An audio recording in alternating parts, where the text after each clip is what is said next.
If you think career success is all about skills and experience, think again. The real game changer? Relationships. And I know that can feel frustrating. Like, shouldn't my hard work be enough? But the truth is, the biggest opportunities rarely come from job boards or cold emails to make a sale. The biggest opportunities come from people. So today we are talking about the hidden career benefits of strong professional relationships and how they shape your long-term success. Let's dive in. Welcome to the Creating Opportunities podcast. This is a place where we help smart, ambitious professionals create better relationships for success. And why? Because people matter. They're messy, but they make life better and they matter. And I am your host, Cassandra. I am a speaker, trainer, an iced coffee lover. It's important you know that. And I am here to help you make deeper connections. So let's get into it. I think we've all probably been told somewhere along the way that career success comes from working hard, by being the person who outworks others, who gains experience and improves our skills. And those things do matter,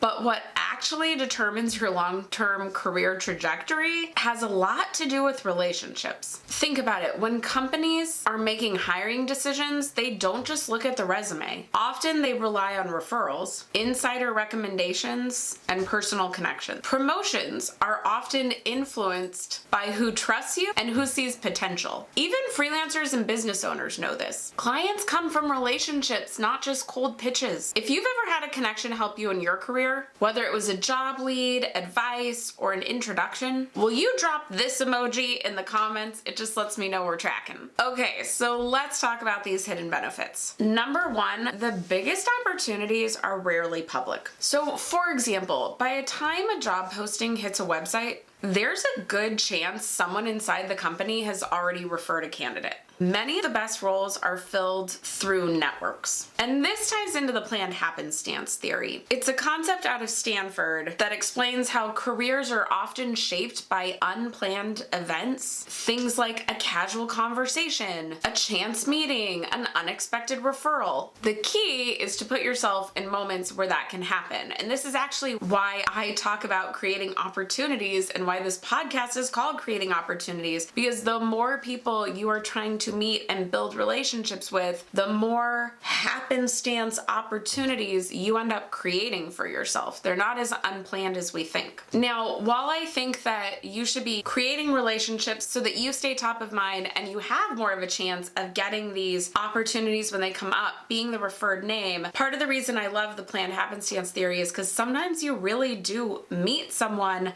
and opportunity falls in your lap in that moment. So for example, let's talk about my friend Amber. Amber and I met when I was a career specialist at Cal State Fullerton, and she worked for the university overall system in a role working with interns. And she had come to campus to have a meeting with somebody else who called me and said, "Hey, I think you should meet this person. Are you free right now?" And I said, "Yeah." I ran over to their office and I meet Amber. The meeting wraps up. We're walking downstairs to our cars to the end of the day, and I ask her about her job in the whole state system and how she likes it, and it's great, but she's looking for a new position because they're going to move her role to Northern California and she doesn't want to move. Now, what Amber doesn't know is that that same day, I had just found out that the person who essentially does what she does for the state, just for our school, was retiring, which means a position was about to open that was exactly like the one she held, that she would fully be qualified for, and it would keep her here. Now, the fact that she took the opportunity to be brave enough and say, "Hey, I'm looking for a position," to somebody new, really good on her part, because it allowed me the chance to go, well, we actually have something that's about to become available. Keep an eye out. Here's my email. Let me get your email. I'll message you when the position opens. So sometimes if you are brave enough to take the chance and say, "Hey, I'm looking," that's how someone can fill that for you. But you need to let people know what you want. And by doing so, you end up being that person who was referred for the job before it even opened to the public. Now remember, this isn't just about job hunting. New client referrals, partnerships, leadership roles. So many career advancements happen because someone thought of you at the right time. So you have to build those relationships so you're the one that's thought of. Second hidden benefit, relationships create career security. We talk a lot about financial security, but what about career security? A strong network acts as a safety net. Robert Kiyosaki has a quote that goes so well with this point. The richest people in the world look for and build networks. Everyone else looks for work. If you have a network of people you can reach out to, career security is much stronger for you. Job security, I don't think is real for most people. I think the last couple of years have taught us that even the jobs that seem the safest ended up with people getting laid off. But one job having security is different than overall career security. If you ever lose a job, want to pivot industries, or if you need new clients, having trusted connections makes all the difference. Again, this is why skills alone can't do it, right? In planned happenstance theory, it's you earn a job you love when preparation meets opportunity. Preparation is your skills, your past experience. Opportunity is essentially normally through people. And so that skill part, that preparation on its own doesn't make you the number one resume at the top of the pile or the number one vendor of the 5 proposals sent to that client. Being the proposal that's sent